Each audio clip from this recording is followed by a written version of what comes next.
여러분의 오후를 확 뒤집겠습니다. 한 발 더 깊이 들어가는 시사 프로그램 정봉주의 품격시대 정봉주입니다. 오늘은 뻔뻔한 철면피들을 고발합니다. 경찰의 물대포를 맞고 사망한 백남기 농민 사건, 그 사인을 바꾼 서울대 측과 정권 바뀌고서야 사과에 나선 경찰, 국정농단 사태의 은폐를 넘어 피해자 코스프레, 증인 우병우와 버꾸라지들, 정의를 위해 나라다운 나라를 위해 잔재주로 진실을 가리는 부역자를 끝까지 추적하겠습니다. 죄송합니다. 6월 16일 정봉주의 품격시대 시작합니다. 6월 16일 금요일 정봉주의 품격시대 첫 번째 이슈 들어가겠습니다. 백남기 농민은 병으로 사망했습니다. 이렇게 말했다가 자세히 생각해보니 병사가 아니라 외인사라고 발표했습니다. 사람이 죽은 이유를 마치 손바닥 뒤집듯 뒤집었습니다. 서울대병원이 백남기 농민 사망 9개월 만에 사망 원인을 번복하고 죄송하다 사과했는데요. 왜 이 시점일까요? 정권이 바뀌었으니까. 서울대병원 측은 아니라고 하지만 냄새가 심하게 납니다. 이 문제와 관련해 전문가 세 분 모시고 말씀 나눠보도록 하겠습니다. 그리고 미리 양해 말씀 구하는데요. 제가 오늘 감기가 좀 심하게 걸려서 진행하는 와중에 기침을 하더라도 용서해 주시기 바라겠습니다. 김대현 주한조선 기자 자리하셨습니다. 안녕하세요. 예. 오늘 제가 기침하고 있으면 대신 진행하세요. 예, 근데 기침하시니까 허스키한 목소리도 또 매력적인 것 같습니다. 예. 조선일보에서 저를 비판할 때는 언제든지 정권이 바뀌었다. 이제 그러니까 입장을 바꾼 건가요? 예를 들면 비판할 일이 있다. 그러면 예. 비판받는 것은 뭐 당연할 거고 칭찬할 일이 있다. 그럼 칭찬 당연히 해야 한다 생각합니다. 감기 걸린 걸 칭찬하는 건 계속 걸려 있어라. 아니죠. 감기로 인한 것이지만 목소리가 예. 허스키해서 좋다. 뭐 이런 말씀 드립니다. 버벅거리는 거 보니까 죄를 진 것 같습니다. 예, 죄송합니다. 네. 자, 송아람 변호사님 자리하셨습니다. 예, 예. 안녕하십니까. 예. 오늘 주제가 백남기 어르신 사망 사건인데요. 특별히 관련이 되어 있으신가요? 예, 지금 민주사회를 위한 변호사 모임에서 민변. 민변에서 이제 사건 발생 직후부터 이제 이 사건에 변호단을 구성을 하고 이제 각종 법률 대리 자문 업무 등의 이제 각종 업무를 수행을 해 왔습니다. 예. 그래서 지금 지금 민변 안에 지금 변호단이 구성이 되어 있고요. 약 예. 10여 명의 회원분들께서 활동을 하고 계십니다. 저는 이제 그 변호단의 간사를 맡고 있고요. 예. 예, 맞습니다. 변호인들 꾸려진 위원회나 혹은 이름은 뭔가요? 저는 고 백남기 농민 변호단 뭐 이렇게 정식 명칭을 쓰고 변호단? 있습니다. 예. 대표는 누구예요? 지금 이정혜 지금 변호사님께서 예, 지금 단장으로 계시고요. 단장으로 계시고 송아람 변호사님은 예, 저는 간사를 맡고 간사. 있어요. 예. 그리고 장강신중이죠? 네, 그렇습니다. 예, 전 총경님 자리하셨습니다. 네, 안녕하세요. 예, 총경이면 경찰서장인가요? 예, 저희 부친께서도 경찰 출신이니까 우린 경우의 가족입니다. 그렇습니까? 예, 반갑습니다. 반갑습니다. 예, 저희 아버님은 3.15 부정선거가 나고 그때 공무원들 대거 잘릴 때 그때 옷 벗었습니다. 그러니까 추억 속으로 지금 타계하신 지 한 20년 됐고요. 그래도 경우의 가족을 만나면 반갑습니다. 예, 반갑습니다. 네, 경찰에서 제가 3번 체포됐습니다. 경호회 말씀하시니까 최근에 경호 회장도 바뀌셨습니다. 아, 그래요? 정권이 바뀌니까 정권이 바뀌니까 막 경호 회장도 바뀌는 바뀌시더라고요. 자, 김 기자님 어떻게 네. 된 사건이죠? 네, 그 백남기 농민의 사망 사건을 두고 경찰이 1년 7개월 만에 진심으로 죄송하다 사과를 하는 오늘 발표가 있었습니다. 예. 2015년 11월이었습니다. 경찰이 먼저 사과를 했나요? 오늘 사과 발표를 했죠. 어허. 오늘 한 겁니다. 네. 사건은 이제 2015년 11월 민중 총궐기 집회에서 농민 백남기 씨가 집회에 참여했다가 살수차에 물대포를 맞고 11월 14일 아닌가요? 14일입니다. 네, 14일입니다. 네, 예. 그렇습니다. 네, 네. 11월 14일. 11월 14일입니다. 예. 네.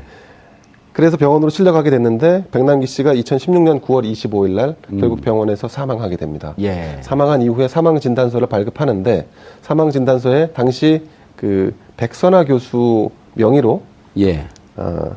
외인사가 아니라 병사라는 진단을 하게 되고 이 부분이 명확하게 가려지지 않고 계속 갑론을박 논란과 고소 고발이 이어졌습니다. 예. 결국 서울대 의대는 의료윤리위원회를 구성해서 이 사건을 병사가 아니라 물대포에 의한 사망이라는 결론에 도달하고 그리고 외인사로 진단서를 변경하게 되고 그에 따라서 오늘 경찰청장이 직접 나와서 이번 사건에 대한 사과를 하게 대에 이르렀습니다. 네. 그럼 경찰청장이 사과하기 직전에 서울대 측에서 네. 9개월 동안 조사 결과를 발표를 하면서 외인사다.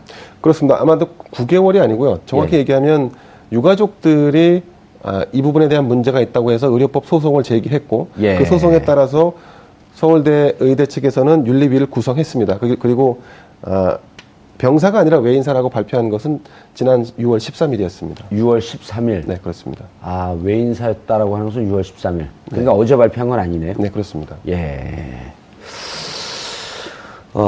변호사님. 예. 이게 듣는 분들은 우리는 하도 많이 얘기를 해서 외인사, 병사. 사실 뭐 쉬운 말은 아니에요. 예. 얼핏 보면 다 이해할 수 있는 것 같지만. 예. 외인사, 병사 그 차이를 좀 구분해 주시죠. 예, 가장 큰 차이점이라고 말씀을 드리면 역시나 외인사는 이제 기존 질병이라든지 그런 게 아니라 외부의 원인에 의해서 사망했다 이런 예. 것이 이제 외인사라고 하는 것이 가장 큰 차이점이라고 볼 수 있겠습니다. 예, 그러니까 원인이 이 장면에서는 외인사라고 외부의 요건이라고 한다면 물대포를 맞은 충격. 예, 그렇습니다. 그리고 병사라 하면 병사라고 하면 이제 기존에 이제 백선환 교수가 주장을 했던 것은 이제 백남기 농민 이제 돌아 사망할 때 이제 그 급성 심부전이 이제 왔었는데 예. 그 급성 심부전은 이제 유가족들이 치료를 거부해서 이제 발병한 것이고 급성 심부전은 사망한 것이기 때문에 이제 본인은 병사다 이제 이런 식으로 이제 주장을 하고 있었습니다. 예. 서울대 병원이 설립된 이후 사망 진단서를 변경한 것이 이번 처음이라고요? 예, 저도 그렇게 들었습니다. 이야. 서울대병원 훌륭한 일을 했네요. 예, 뭐 다들 잘 아시겠지만은 사실 진단서라는 것은 이제 예. 의료법상에도 이제 나와 있지만은 이제 그 환자를 직접 진찰한 의사가 아니면은 이제 진단서를 작성할 수 있는 권한이 없습니다. 예. 그렇고 지금까지 뭐 진단서의 내용에 관해서 이렇게 큰 사회적인 문제가 있지 않았기 때문에 아마도 이번에 이르러서 이런 이제 정정, 뭐 수정이 예. 이제 처음 있었던 게 아닌가 하는 생각이 듭니다. 예, 알겠습니다. 장총경님. 예. 당시에 그것을 병사라고 했을 때 국민적 논란이 많았잖아요. 많았죠. 예. 문제제기도 많았고 상식적으로 일단 제일 중요한 게 상식 아닙니까? 그렇습니다. 상식적으로 이해가 안 되는데 어떻게 이런 일이 있을 수 있을까요? 이 문제를 보고 제가 입장 받고 한번 그 경찰관들에 설명을 한 적이 있어요. 예. 병사와 외인사 논란. 이건 상식적으로 당연히 외인사인데 병사라는 건 정치적 고려가 있는 거고. 자, 우리 경찰로 만약에 와서 현장 경찰관이 범인을 검거하다가 피습을 당해서 예. 이제 쓰러졌습니다. 완전히 이제 그 식물인간 상태에 빠졌고 정말 죽을 날만 기다려요. 그러다가 합병증이 와서 사망을 했습니다. 예. 무슨 자, 그럼 폐혈증이라든지 합병증 와서. 예. 당연히 합병은 오는 것이잖아요. 그렇죠. 사람이 그런 예. 중한 어떤 타격을 받고 나면. 자, 그러면 그걸 만약에 이거는 외인사가 아니라 나중에 원인이 된 병 때문에 죽었다고 병사로 끊어주고 그 병사라고 주장을 해서 그 병사 진단서를 가지고 공무원 연금공단에 가서 가령 국가유공자 등록하려 하니까 이건 병사로 죽었는데 왜 국가유공자로 등록을 해줄 수 있냐. 우리 못 해주겠다 한다면은 경찰관 속은 어떻게 했느냐. 아마 경찰관 내부에서 난리가 날 거다. 아하. 이건 말이 안 되는 거예요. 그 현직 경찰들에게 역으로 여쭤보신 거예요? 아니죠. 제가 이제 우리 직원들한테 그래 설명하라고 페이스북 경찰 인권센터를 제가 운영을 하거든요. 예. 거기다가 그런 주장을 했더니 다 동의하는 거죠. 뭐 물론 그 경찰관이 기본적으로 좀 가지고 있는 사고 방식이 뭐 보수적일 수밖에 없죠. 예. 그런데 그런 사람을 그 경찰관이 죽음을 명확하게 한다고 그 경찰관을 부검까지 하겠다고 덤빈다면은 여러분들은 어떻게 생각할 것이냐 그거를. 예. 이건 논리적으로 말이 안 된다고 얘기했던 기억이 납니다. 그런데 당시 상황을 보면요. 백남기 어르신이 광운에서 쓰러졌고 11월 14일 긴급하게 병원으로 옮겨진 다음에 해화경찰서에서 병원장에게 전화를 했고 병원장은 등산 중이던 백선아 교수에게 연락을 해서 당신이 처리해라 라는 지시 받고 밤 10시쯤에 왔단 말이에요. 이게 보통 사람들이 사고가 났다고 한다. 물론 이제 민중 총궐기라고 하는 정치적 상황이 있었지만 해화경찰서에서 병원장에게 전화한다? 상식적으로 있을 수가 없죠. 대단히 이례적이고 이례적이라고 할 것 없이 경찰관이 의사를 바꾸라는 얘기를 어떻게 할 수 있습니까? 의사를 바꾸라고 했는지 그 내용은 정확하게 우리가 알 수 없지만 어쨌든 병원장에게 전화를 했습니다. 무언가 조치를 부탁하면서 전화하지 않았을까요? 가능성이 크죠. 그렇지만은 그 해화경찰서에서 했다고 하면은 그 해화경찰서는 거의 전달만 했을 가능성이 큽니다. 아하. 의사결정은 그보다 상위 그룹에서 이루어졌다고 봐야지. 예. 해화경찰서 실무진에서 병원장에게 무언가를 요청하는 전화를 한다. 그건 상식적으로 맞지가 않죠. 그리고 해양경찰서장이 연락을 했다 손치더라도 이것은 어디론가부터 윗선에서 상부에서부터 연락을 받고. 그렇죠. 그랬을 가능성이 대단히 크다고 저는 봐집니다. 제가 경찰서장을 했는데 예. 그런 상황에서 똑같은 상황이 왔다 하면 제가 전화를 하겠습니까? 그렇죠. 병원 측에다 맡겨놓겠죠. 당연한 겁니다. 예.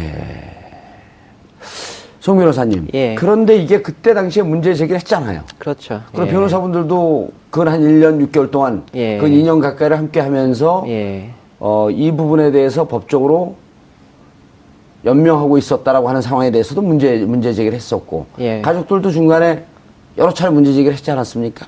예, 맞습니다. 그때 1년 그 9월 그 돌아가실 때까지 그때 상황을 좀 설명 좀 해주시죠. 돌아가실 때예요. 예, 그러니까 11월 예. 14일서부터 예. 그 1년 가까운 동안에 무슨 일이 일어났는지. 예, 그러니까 사실 이제 말씀을 하셨지만은 이제 이미 그 백남기 어르신께서는 이제 사건 발생 당일에 예. 이제 그 서울대 병원 이제 의사 선생님으로부터 이제 사실상 수생 가능성이 없다라는 이미 구두 소견까지 받은 상황이었습니다. 가족들이 아주 구체적으로 얘기했다는 거 예, 아닙니까? 맞습니다. 그래서 이제 수생 가능성이 없으시다. 예. 이제 마음의 준비를 하셔라. 이제 이런 말씀까지 들었던 상황인데 이제 그러고서 이제 가족분들은 이제 급하게 이제 오셔서 이제 기다리고 계셨던 상황인데 갑자기 이제 백선호 교수가 와서 이제 그래도 한번 수술을 해보자.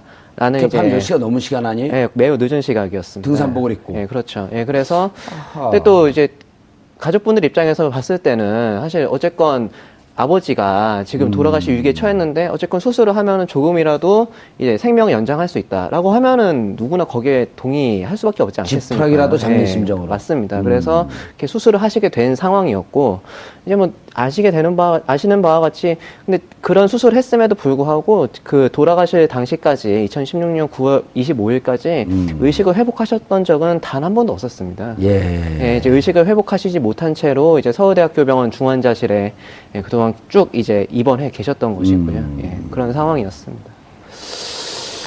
장총경님, 이게 그때 돌아가실 당시 상황도 유해를 사수해야 한다라고 하면서 이제 시민사회운동 단체들 일반 시민들이 모여들었단 말이에요. 예. 그때 경찰 병력이 서울대병원을 싸고 그리고 왜 그 유해를 가져가야 되겠다고 얘기했나요? 부검을 하겠다 그랬나요? 부검을 하겠다고 했던 거죠. 가족들은 부검을 원치 않았잖아요. 그렇죠.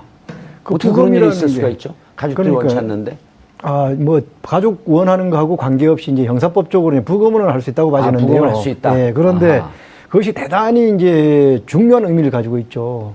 그 사람의 죽음의 원인을 다른 쪽으로 왜곡시킬 수 있다는 겁니다. 그것 때문에 이제 민변도 그렇고 그 유족들도 그렇고 극구 반대인 거죠. 가령 부검을 해서 그 죽음과 별로 관계가 없어도 그분의 뭐 가지고 있던 평소에 지병이라든가 질환이 나타난다면은 이런 쪽으로 그 질환에 의해 가지고 했다고 또 왜곡시킬 수도 있는 가능성이 충분히 있거든요. 그래서 그거는 부검을 한다고 하는 거는 죽음의 원인, 예. 그러니까 외인사라고 하는 죽음의 원인을 왜곡시킬 수 있기 때문에 그건 안 하는 것이 맞습니다. 조금 전에 제가 말씀드린 것처럼 경찰관이 범인을 예. 검거하다가 피격당했고 그것 때문에 사실상 사망에 이르렀는데 엉뚱한 이유를 대면서 병사라고 주장을 하고 그렇기 때문에 부검을 해야 된다고 주장하면 이 말이 됩니까? 예. 그리고 병사라고 진단서에 적혔다는 이유로 공무원 연금공단에서 이 사람은 병으로 죽었기 때문에 국가유공자로 등록을 못 해주겠다든가 연금을 못 주겠다 한다면 예. 이 말이 안 되는 논리죠. 그냥 상식적으로도. 알겠습니다. 김 기자님. 네. 그때 당시 상황으로 돌아가 보면, 경찰과 일촉즉발의 상황이 몇 번씩 반복이 됐어요. 그렇습니다. 예. 결국 그때 상황도 어찌 보면 촛불이 막았다? 이런 얘기들이 이제 후에 나왔는데, 박근혜 국정농단하고 사건이 겹쳐지기 시작했잖아요. 네, 그렇습니다. 만약 그렇지 않았으면 경찰이 강제로, 부검 집행을 했을까요? 아마 하기 어려웠을 거라고 전 생각이 되는데요. 일단 유가족이 반대하는 상황에서 아무리 부검영장을 가지고 그걸 집행하려고 강제했을 때 오는 그 부작용 혹은 역풍이 만만치 않았을 거기 때문에 아마 집행을 하려고 여러 차례 시도했음에도 불구하고 못했던 것처럼 그 이후에도 마찬가지 상황으로 진행되지 않았을까 미루어 짐작이 됩니다. 다만 이제 여기서 한 가지 좀 짚을 부분은 왜 부검을 그러면 하자는데 부검을 하면 더 정확한 그 사망 원인을 진단할 수 있는 거 아니냐라고 그러니까 그 주장하는 쪽에서는 그 얘기를 했죠. 상식적으로 그렇게 받아들일 수 있는데 지금 이 사안 같은 경우는 양측의 신뢰 관계가 완전히 무너진 상황이 있는 거죠.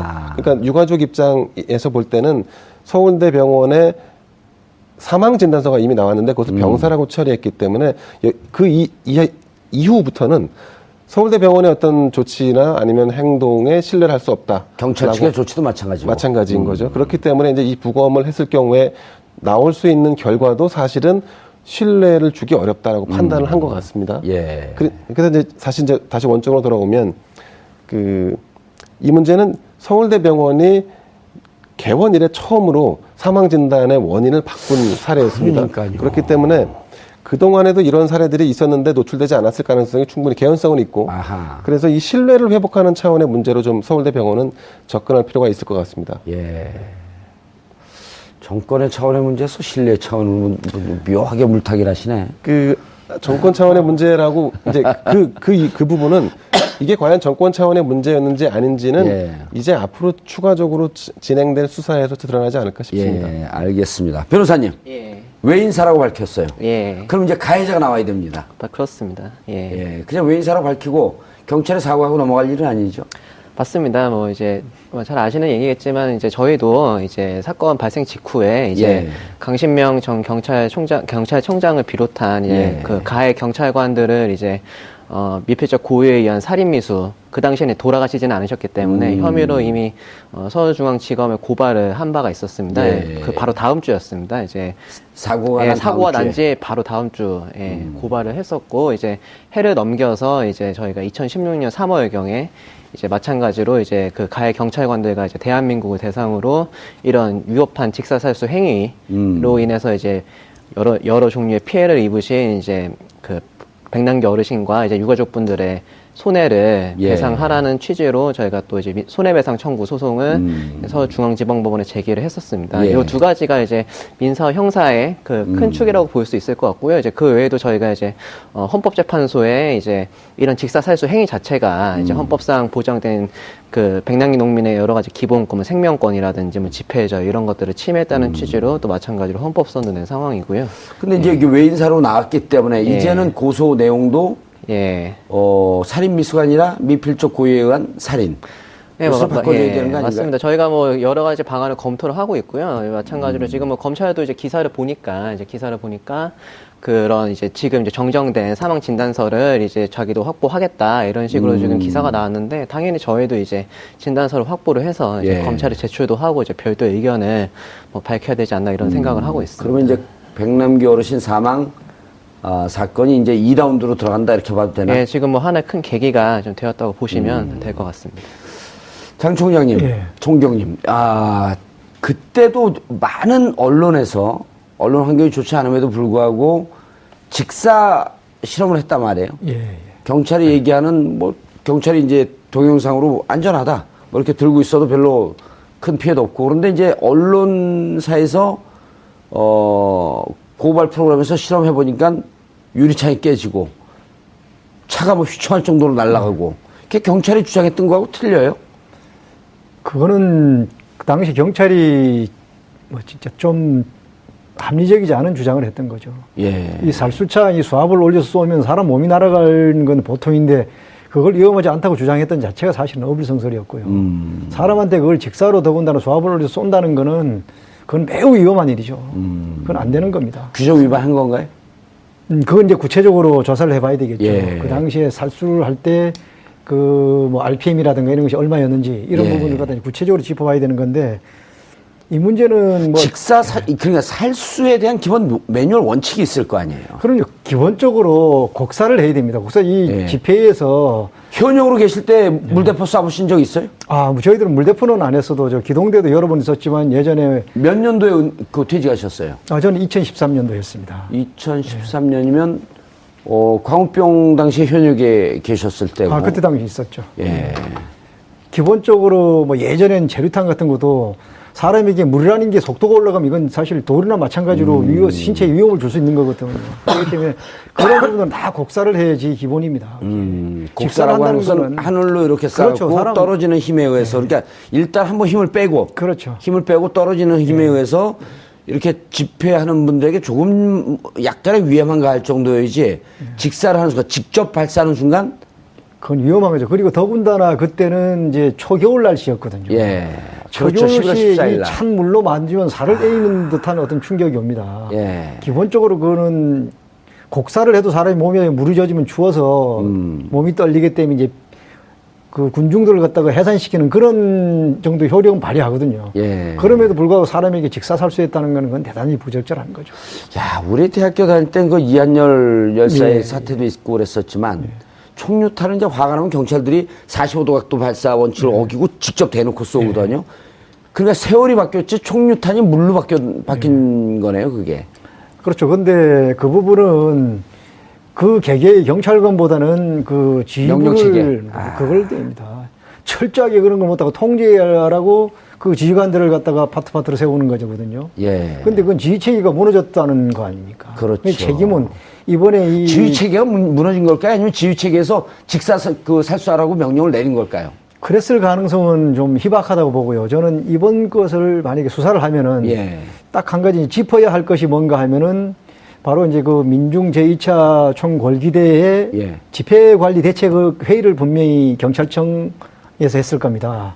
그 대책회의 석상에서 그 당시 청장이었던 강신명 청장이 예. 어떤 지침을 줬느냐. 아, 이제 그때 이거를 회의록을 봐야 밝혀야죠. 되네요. 그렇죠. 뭐 경찰청장이 직사살수해가지고 해라 이런 것까지는 얘기를 하자면 그건 현장 지휘관이 판단일 텐데 그 집회에 대해서 어느 정도 강도로 어떻게 대응하라고 했냐. 이게 이제 간접적으로 청장이나 수뇌부가 그 집회에 대해서 어떤 그 시각을 가지고 있었는지 그걸 밝힐 수 있는 그 중요한 그때 계기라고. 집회 대응 방침 회의를 보면 강신명 청장의 책임성 여부가 드러날 수도 있겠다 이런 말씀인가요? 그렇죠. 그렇죠.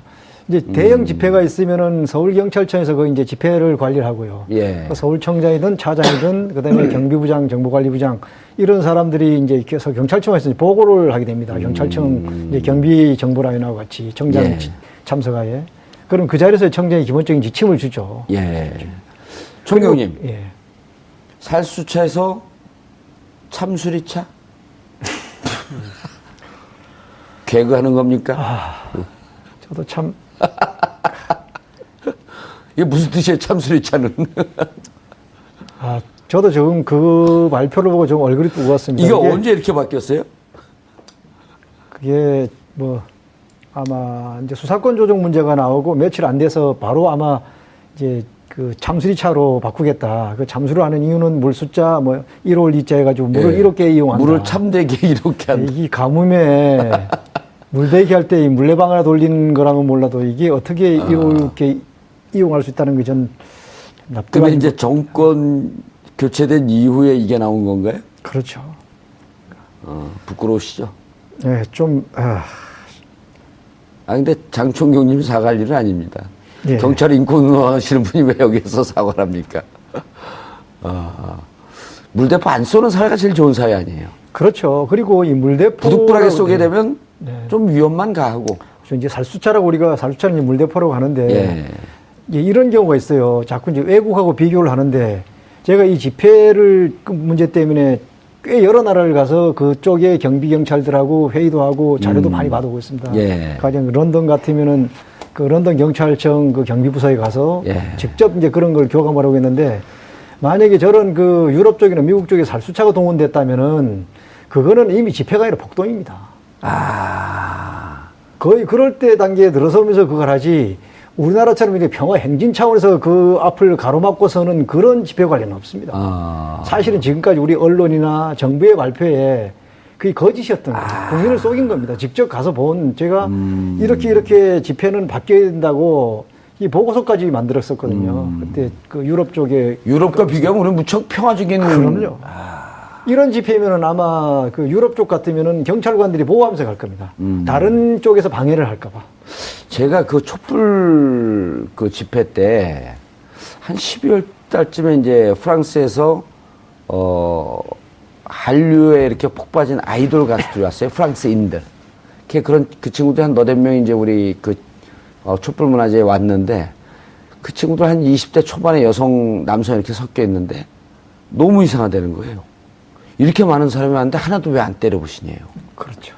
유럽은 이미 스트라이크라고 하는 자체, 파업이라고 하는 자체에 폭력성이 있다고 보고 경찰도 때려부시는 건 자연스럽게 생각한다. 근데 그게 과하면 진압한다. 근데 어떻게 이렇게 하나도 안 때려부셔? 이러고 물어보거든요. 그 우리나라 집회가 무척 평화적이었다는 거예요. 그럼요. 그게 우리나라 집회가 사실은 제가 이제 현직에 있을 때도 경찰이 앞을 가로막지 않으면은 이 폭력 집회라는 건 없다. 예. 경찰이 물러서면은 반드시 이거는 평화 집회로 연결되니까 우리가 물러서야 된다는 주장을 참 많이 했죠. 예. 많이 했지만은 그게 정부의 성격에 따라서 사실은 이 대응 방침이 달라집니다. 예. 정 변호사님. 예.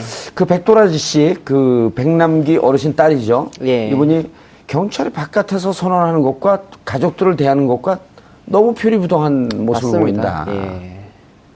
그 지금 오늘도 사실 예. 그런 장면들을 좀 보실 수 있었을 것 같은데 오늘 그 이철성 경찰청장이 이제 이른바 사과라는 걸 하지 예. 않았습니까? 그런데 사실 사과라는 것은 일단은 최소한은 그 피해자를 직접 만나서 사과를 하는 것이 진정한 사과라고 할 수 있지 않겠습니까? 그런데 어떻게 기자분들 앞에서 이렇게 멘트를 하는 것이 어떻게 사과인지 일단은 뭐 가족분들이나 뭐 저희 변호사 모두 이해할 수 없다. 정권에 사과한 거 아니까 나 좀 살려주세요.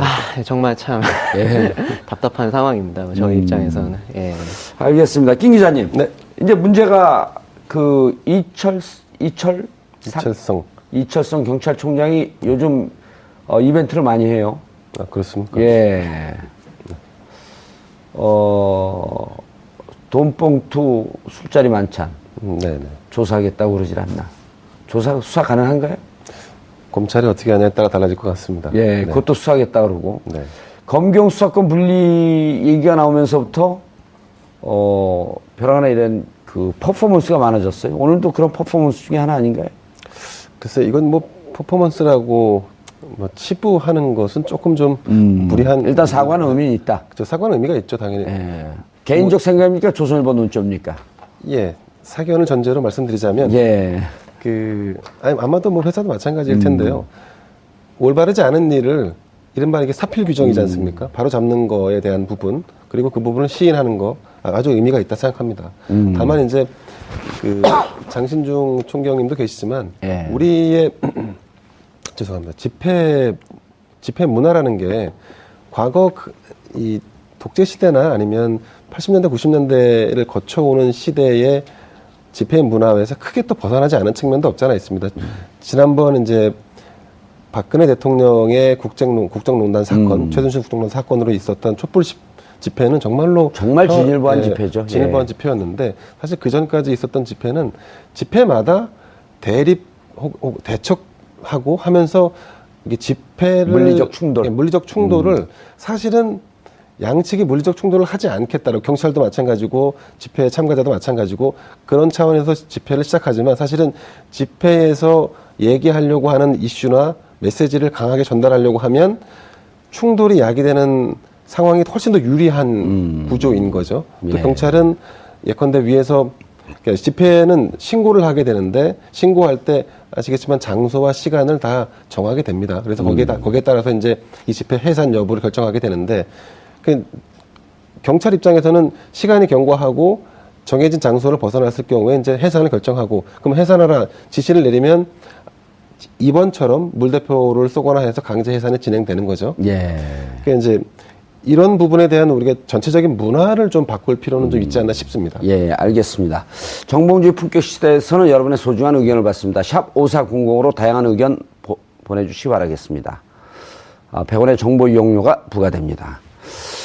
변호사님, 자, 지금서부터는 이제 시간이 얼마 안 남았기 때문에 예. 왜 이런 사태, 그러니까 이렇게 외인사를 병사로 둔갑시킨 이 원인이 어디에 있을까? 이건 이제 그 사실관계를 취재했거나 예. 사실관계 찾아지지 않았기 때문에 예. 이제까지 나온 근거를 갖고 한번 추론을 해보는 겁니다. 예. 사실 이제 저희 입장에서는 이제 어르신께서 돌아가셨을 때 예. 당시 이제 굉장히 좀 급박한 상황이었고 이제 그런 급박한 상황에서 이제 불에 기름을 부었던 것이 이제 그런 그 병사가 기재된 사망 진단서였는데 사실 왜 그 백선환 교수가 그랬을까라고 하면은 사실 저희가 뭐 지금 말씀하신 것처럼 사실관계를 알 길은 없죠. 근데 다만 이제 여러 가지 추론을 해보면 사실 백남기 어르신이 돌아가셨던 상황 그리고 그 상황이 전제가 됐었던 민중총궐 집회를 하는 것이 굉장히 정치적인 하나의 어떤 장면이지 않습니까? 예. 그런 것들이 어느 정도는 작용을 하지 않았을까라고 하는 그냥 막연한 추론 정도가 있는데요. 사실 예. 그런 것들도 이제 어쨌건 좀 법원에서 이제 좀 밝혀지기를 좀 법원이라든지 좀 검찰에서 수사로 좀 밝혀지길 바라는 바입니다. 그런데 당시 전공의가 용기를 내서 윤리위원회 참석을 했어요. 예, 맞습니다. 예. 사인 변경도 받아들였는데 이제 윤리위원회가 이게 문제가 되니까 서울대에서 윤리위원회 소집을 하는 데까지는 어쨌든 제대로 간 거죠. 예, 뭐 맞습니다. 뭐 저희가 들은 바로는 이제 예. 이런 윤리위원회가 뭐 기존부터 있었던 것이라기보다는 이번 사건을 계기로 해서 새롭게 만들어졌다. 예.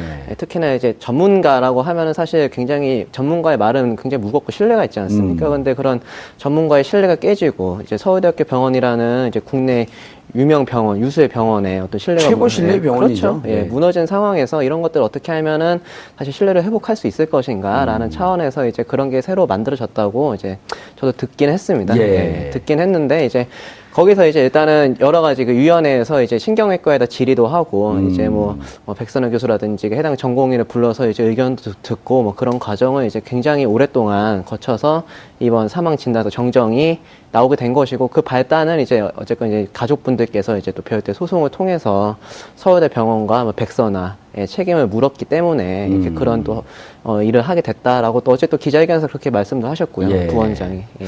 당시 레지던트였었죠. 이제 전공의가 된 분인데 예. 사망 진단서 왜 의무 기록지에 한 줄 글을 남겼어요. 내가 지금 병사라고 쓰지만 이거는 내가 쓴 게 아니라 교수와 상의한 것이다. 그렇죠. 예. 라고 하면서 실마리를 끝까지 남겨두고. 예, 왜냐하면은 이게 굉장히 무거운 법률적 책임이 따르기 때문에 그렇습니다. 아까 제가 도입부에 말씀을 드렸지만은 진단서는 그 환자를 직접 진찰한 의사 나 이제 의료인 외에는 아무도 그거를 작성할 권한이 없습니다. 작성할 권한이 없고 특히나 이제 진단서를 작성한 권한에는 또 무거운 책임이 또 따르지 않겠습니까? 예. 그렇기 때문에 제가 뭐 추측하는 바로는 그 전공의 분은 반드시 이게 약간 나중에 그러니까 문제가 될 것이다. 문제가 될 것임을 예견을 하고 책임 소재를 명확하게 해두기 위해서 이제 그런 기재를 해두셨던 것이 아닌가라는 좀 생각을 하고 있습니다. 장충경님, 올해 수사의 경험에 따르면 나는 외인사라고 쓰고 싶지만 나를 지도하고 있는 교수님의 뜻을 거역할 수가 없다. 이렇게 이해할 수 있나요? 이 내용을? 글쎄요, 이해가 사실은 안 되죠. 그 당시에 그 전문의라고 하는 분도 조금 과실이 있다고 봐야 되거든요. 네, 아무리 그 사람 생명을 다루는 그런 직업이고, 이것을 잘못 기재하면서 어떤 파문이 일어날까 본인이 알았기 때문에 이런 기록을 남겼거든요. 버텼어야죠. 오늘 바른정당 하태경 의원은 오전 다른 프로그램에서 이런 얘기를 해요. 이 의대의 수직적 관계, 이런 걸 보면, 레지던트의 입장이었는데, 지도교수의 얘기를 거역하기엔 대단히 어려운 구조였기 때문에, 그 지도교수의 뜻을 쫓을 수밖에 없었을 것이다. 저도 이제 그런 부분, 그 경찰 내부도 어느 조직이나 마찬가지일 겁니다. 이제 직접적으로 자신이 거의 사실상 그 의사를 거역하기 어려운 그런 건 있죠. 그럼에도 불구하고 이거는 엄청나게 중요한 일이라는 걸 이 레지던트는 알고 있었거든요. 그렇기 때문에 이건 저는 버텼어야 된다, 본인이. 외인사라고? 예. 그거는 다른 압력이 있다고 해가지고 이 중대한 정말 국가적으로도 정말 큰 파원이 날 수 있는 이런 사안을 외부의 압력, 교수의 압력이 있다고 해가지고 그걸 바꾼다면은 앞으로 이분은 자신과의 어떤 신상이, 그러니까 그분이 거역하지 못한다는 건 자신의 신상이나 자신의 뭐 인사에 불이익일 겁니다. 아니, 의사 자격을 안 준다 그러면 어떻게 할 거예요? 글쎄, 그거 가지고 의사의 자격까지 안 준다는 거는 조금 좀 그럴까요? 예, 그거는 좀 예. 어려울 것 같습니다. 백선화 교수의 또 그 스승이죠. 이윤성 교수인가요? 예, 예. 그분이 같이 기자회견하면서 백선화 교수가 발표한 데 옆에서 고개를 좌우로 저는 그 잘못됐다라고 얘기하는 이 대목이 아주 인상적으로 오래 남았는데요. 그렇죠. 그런 앞뒤 저는 맥락만 보면 이것은 분명히 백선화 교수가 무언가 본인의 뜻과는 다른 제3의 외부에 보이지 않는 손이 있었을까? 아마 그분들도 그렇게 의심을 하고 있는 것 같습니다. 그리고 그 교수님도 그랬죠, 분명히. 그 자기가 끊는다면은 그 외인사로 한다고. 예, 명확하게 이윤성 교수가 외인사로 그렇게 얘기했죠. 그렇죠. 변호사님, 예. 이제 어떻게 수사가 들어가야 됩니까, 그러면은? 뭐 저희가 이제 수사를 예. 계속 하라고 몇 번씩이나 반복해서 지금까지 계속 요구를 해왔습니다. 예. 그런데 뭐 수사의 초점은? 네, 수사의 초점은 두 가지입니다. 과연 이제 백남기 어르신께서 이렇게 물대포에 맞아서 사망하시게 된 경위가 무엇이냐. 예. 지금 사실 백남기 어르신이 어떻게 물대포를 맞았는지 그리고 그 물대포로 인해서 무슨 결과가 나왔는지는 이미 다 명명백백하게 밝혀졌습니다. 근데 이제 저희가 이제 아직 밝혀지지 않았다고 보는 것은 도대체 그러면은 그런 굉장히 위험한 물대포를 왜 백남기 어르신께 쏘게 됐는지 그리고 그 백남기 어르신에게 쏜 물대포를 쏜 사람들이 어떠한 생각을 가지고 물대포를 쐈는지 상부의 지시가 있지는 않았는지 예, 그런 것들이 좀 추가적으로 밝혀져야 될 것 같고요. 그리고 이제 뭐 그런 걸 부과해서 이제 도대체 경찰이 민중 총궐기 집회 당시 집회를 어떤 관점에서 보고 예, 관리를 했는지 아까 총경님이 말씀하셨던 예. 그 대응 회의를 얘기하시는 맞습니다. 거죠? 예. 예. 그런 어떤 전반적인 어떤 관점에서 그런 이제 태도를 가지고 해당 집회를 관리했는지 이런 것들도 좀 밝혀져야 될 사항이라고 보고 있고요. 그리고 사망 진단서 관련해서는 방금 말씀하신 것처럼 도대체 백선화 교수가 왜 이런 병사가 기재된 사망 진단서 작성했는지 사실 이게 단순히 그 외인사 병사가 잘못된 것뿐만 아니라 이 백선화 교수가 지시해서 그 전공 그 레지던트 분이 쓰셨던 사망 진단서는 사실 법령과 시행령에도 위반하는 진단서입니다. 그래서 저희가 이제 그 점을 이제 소장에서 지적을 하기도 했는데 이제 사실 통계법상에 이제 그 한국 표준 이제 질병 사망 분류가 있습니다. 예. 그런 분류에 기재되어 있는 대로 이제 사망의 원인이라든지 질병명을 써야 되는데 사실 심폐정지라는 것은 사망을 하면은 그냥 일어나는 그냥 그 뭐라고 해야 될까? 이거 양식, 그러니까 하나의 그냥 상태인 자연스러운 겁니다. 예, 과정인 상태입니다. 거죠. 예. 상태. 누구나 사망을 하면 심폐정지가 되거든요. 뇌가 죽든지 둘 중에 하나인 건데 사실 그런 굉장히 명백한 것을 예. 굉장히 약간 저희 입장에서는 이해할 수 없는 이제 말을 하면서까지 사인으로 기재한 것은 도대체 굉장히 그분은 전문가시지 않습니까? 예. 예. 그 부분에 대한 수사가 이루어져야 되겠다. 예, 반드시 이루어져야 됩니다. 장 총경님, 해와소에서 왜 오병희 병원장에게 전화했는지 이거 조사해야 되지 않나요? 저는 조사해야 된다고 봅니다. 누군가가 해양경찰서에다 연락을 했고 그렇죠. 그 누군가는 누군지 반드시 찾아야 될 거 아니에요? 그걸 찾아야 됩니다. 예. 그러니까 박근혜 정부는 아마 이런 성격을 가지고 있었던 것 같아요. 예. 집회 시위는 무조건 나쁜 것. 그리고 정부의 잘못을 인정하지 않는 것. 아마 이게 큰 그 키워드였던 것 같은데 그 박근혜 정부에서 일어난 몇 가지 사건들을 보면 거의 이제 정부의 책임을 인정하지 않으려고 예. 그 대단히 그걸 이제 한쪽으로 몰아갑니다. 가령 국정원 댓글도 선거법 위반으로 의뢰를 하려니까 못하게 했던 사건이 있었죠. 그 다음에 두 번째는 세월호 사건에서도 해경 수사에서 해경이 이제 과오가 없는 것처럼 그렇게 예. 만들고 수사에 개입까지 업무상 했고. 과실치사 혐의 적용 못하겠고요. 그렇죠. 그 다음에 이 같은 맥락에서 이 그 민중총궐기대회에서 백남기 농민에 대해서 정부의 국가의 과실로 국가의 어떤 폭력이나 잘못된 대처로 사망한 것이 아니라 이것은 다른 것이다. 이쪽으로 몰아가려고 한쪽으로 아마 사실관계를 왜곡시키려고 그러지 않나 그런 생각이 예, 한 발 더 나가서 이명박 정권 시절에 2009년도에 일어난 예. 용산 철거민 대참사 예. 재수사해야 되지 않나요?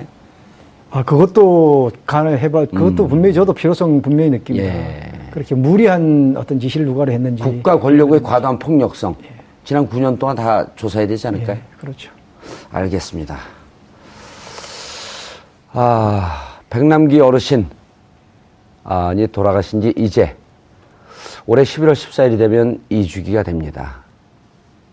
벌써 2주기입니다. 가족들에게 고통스러운 2년이었을 것입니다. 다행히 정권이 교체돼서 병사에서 외인사로 사망의 원인이 바뀌었습니다. 올해 11월 14일 의미 있는 날입니다. 1917년 11월 14일 박정희 전 대통령이 태어났습니다. 올해 11월 14일을 목표로 박근혜 대통령은 달려왔습니다. 아버지 박정희 대통령을 영웅시하려고 했던 탄생 100주년. 올해 11월 14일을 맞이하면서 국민들은 묻습니다. 당신들은 박정희 대통령 탄생 100주년을 기념할 것이냐, 아니면 길거리에서 쓰러진 평생 농민운동을 한 백남기 어르신을 추모할 것인가. 역사는 11월 14일 어느 쪽으로 갈지 지켜보겠습니다. 윤 교수가 주장을 했던 것은 이제 백남기 농민 이제 돌아 사망할 때 이제 그 급성 신부전이 이제 왔었는데 예. 그 급성 신부전은 이제 유가족들이 치료를 거부해서 이제 발병한 것이고 급성 신부전은 사망한 것이기 때문에 이제 본인은 병사다, 이제 이런 식으로 이제 주장을 하고 있었습니다. 예. 서울대 병원이 설립된 이후 사망 진단서를 변경한 것이 이번 처음이라고요? 예, 저도 그렇게 들었습니다. 이야. 서울대병원 훌륭한 일을 했네요. 예, 뭐 다들 잘 아시겠지만은 사실 진단서라는 것은 이제 예. 의료법상에도 이제 나와 있지만은 이제 그 환자를 직접 진찰한 의사가 아니면은 이제 진단서를 작성할 수 있는 권한이 없습니다. 예. 그렇고 지금까지 뭐 진단서의 내용에 관해서 이렇게 큰 사회적인 문제가 있지 않았기 때문에 아마도 이번에 이르러서 이런 이제 정정, 뭐 수정이 예. 이제 처음 있었던 게 아닌가 하는 생각이 듭니다. 예, 알겠습니다. 장총경님. 예. 당시에 그것을 그 병사라고 했을 때 국민적 논란이 많았잖아요. 많았죠. 예. 문제제기도 많았고 상식적으로 일단 제일 중요한 게 상식 아닙니까? 그렇습니다. 상식적으로 이해가 안 되는데 어떻게 이런 일이 있을 수 있을까요? 이 문제를 보고 제가 입장 받고 한번 그 경찰관들에 설명을 한 적이 있어요. 예. 가령 병사와 애인사 논란. 이건 상식적으로 당연히 애인사인데 병사라는 건 정치적 고려가 있는 거고. 자, 우리 경찰로 만약에 와서 현장 경찰관이 범인을 검거하다가 피습을 당해서 예. 이제 쓰러졌습니다. 완전히 이제 그 식물인간 상태에 빠졌고 정말 죽을 날만 기다려요. 그러다가 합병증이 와서 사망을 했습니다. 예, 무슨 자, 그럼 폐혈증이라든지 합병증 와서. 예, 당연히 합병은 오는 것이잖아요. 그렇죠. 사람이 그런 예. 중한 어떤 타격을 받고 나면은.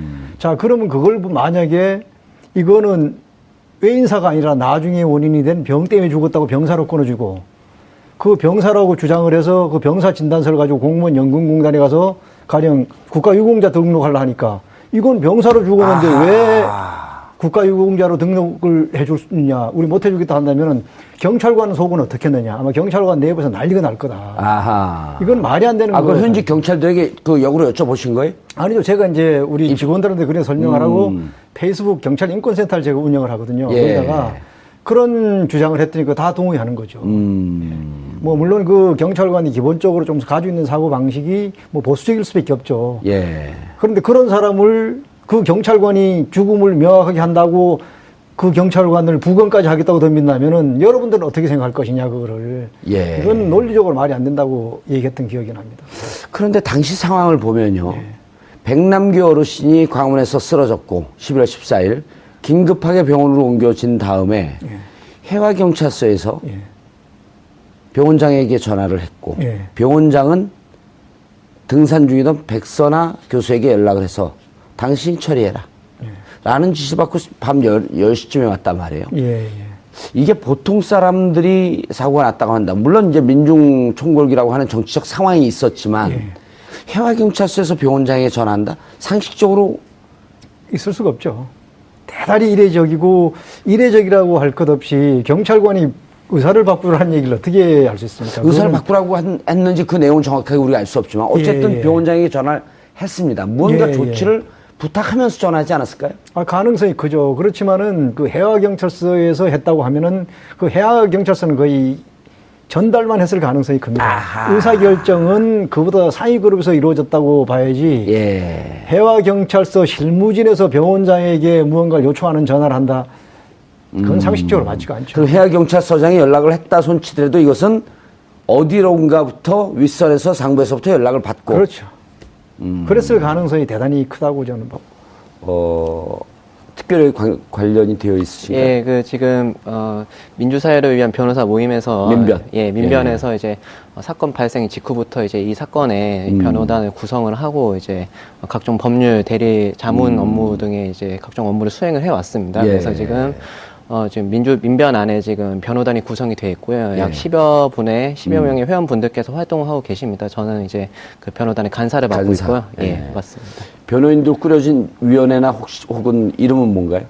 저는 뭐 고 백남기 농민 변호단 뭐 이렇게 정식 명칭을 쓰고 변호단? 있습니다. 예. 대표는 누구예요? 지금 이정혜 지금 변호사님께서 예, 지금 단장으로 계시고요. 단장으로 계시고 송아람 변호사님은 예, 저는 간사를 맡고 간사. 있어요. 예.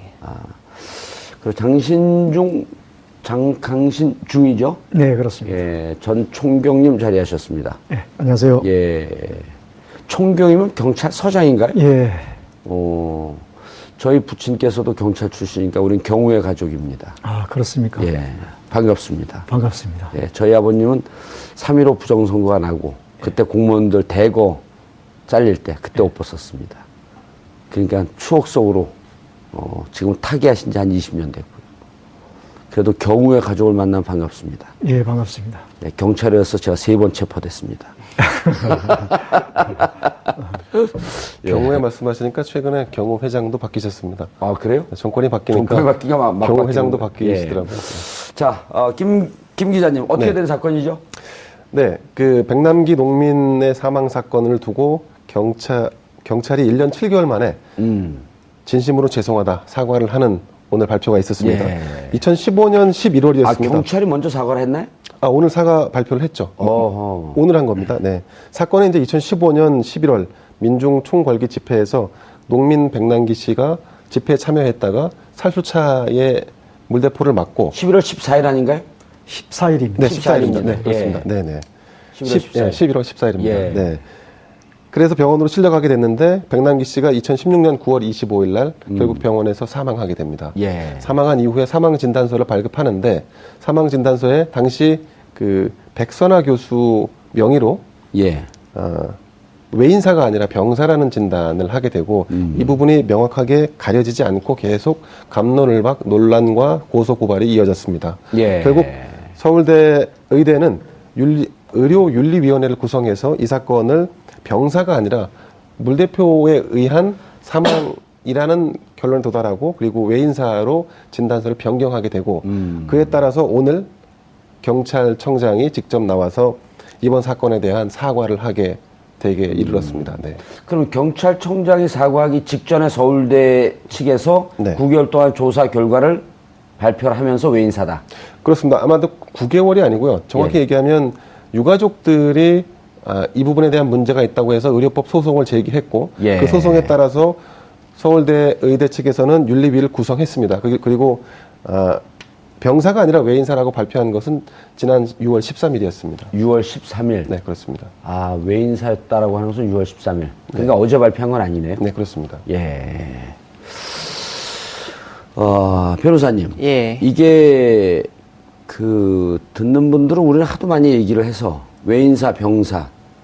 사실 뭐 쉬운 말은 아니에요. 예. 얼핏 보면 다 이해할 수 있는 것 같지만. 예. 외인사, 병사 그 차이를 좀 구분해 주시죠. 예, 가장 큰 차이점이라고 말씀을 드리면 역시나 외인사는 이제 기존 질병이라든지 그런 게 아니라 외부의 원인에 의해서 사망했다 이런 예. 것을 이제 외인사라고 하는 것이 가장 큰 차이점이라고 볼 수 있겠습니다. 예, 그러니까 원인이 이 장면에서는 외인사라고 외부의 요건이라고 한다면 물대포를 맞은 충격. 예, 그렇습니다. 그리고 병사라 하면 병사라고 하면 이제 기존에 이제 여러분의 오후를 확 뒤집겠습니다. 한 발 더 깊이 들어가는 시사 프로그램 정봉주의 품격시대 정봉주입니다. 오늘은 뻔뻔한 철면 피드를 고발합니다. 경찰의 물대포를 맞고 사망한 백남기 농민 사건. 그 사인을 바꾼 서울대 측과 정권 바뀌고서야 사과에 나선 경찰. 국정농단 사태의 은폐를 넘어 피해자 코스프레, 증인 우병우와 법꾸라지들, 정의를 위해 나라다운 나라를 위해 잔재주로 진실을 가리는 부역자를 끝까지 추적하겠습니다. 죄송합니다. 6월 16일 정봉주의 품격시대 시작합니다. 6월 16일 금요일 정봉주의 품격시대 첫 번째 이슈 들어가겠습니다. 백남기 농민은 병으로 사망했습니다. 이렇게 말했다가 자세히 생각해보니 병사가 아니라 외인사라고 발표했습니다. 사람이 죽은 이유를 마치 손바닥 뒤집듯 뒤집었습니다. 서울대병원이 백남기 농민 사망 9개월 만에 사망 원인을 번복하고 죄송하다 사과했는데요. 왜 이 시점일까요? 정권이 바뀌었으니까 서울대 병원 측은 아니라고 하지만 냄새가 심하게 납니다. 이 문제와 관련해 전문가 세 분 모시고 말씀 나눠보도록 하겠습니다. 그리고 미리 양해 말씀 구하는데요. 제가 오늘 감기가 좀 심하게 걸려서 진행하는 와중에 기침을 하더라도 용서해 주시기 바라겠습니다. 김대현 주간조선 기자 자리하셨습니다. 안녕하세요. 예. 오늘 제가 기침하고 있으면 대신 진행하세요. 예, 근데 기침하시니까 허스키한 목소리도 또 매력적인 것 같습니다. 예. 조선일보에서 저를 비판할 때는 언제든지 정권이 바뀌었다. 이제 그러니까 입장을 바꾼 건가요? 예를 들면 비판할 일이 있다. 그러면 예. 비판받는 것은 뭐 당연할 거고 칭찬할 일이 있다. 그럼 칭찬 당연히 해야 한다 생각합니다. 감기 걸린 걸 칭찬하는 건 계속 걸려 있어라. 아니 저 감기로 인한 것이지만 목소리가 예. 허스키해서 좋다. 뭐 이런 말씀입니다. 버벅거리는 거 보니까 죄를 진 것 같습니다. 예, 죄송합니다. 네. 자, 송아람 변호사님 자리하셨습니다. 예. 예. 안녕하십니까. 예. 오늘 주제가 백남기 어르신 사망 사건인데요.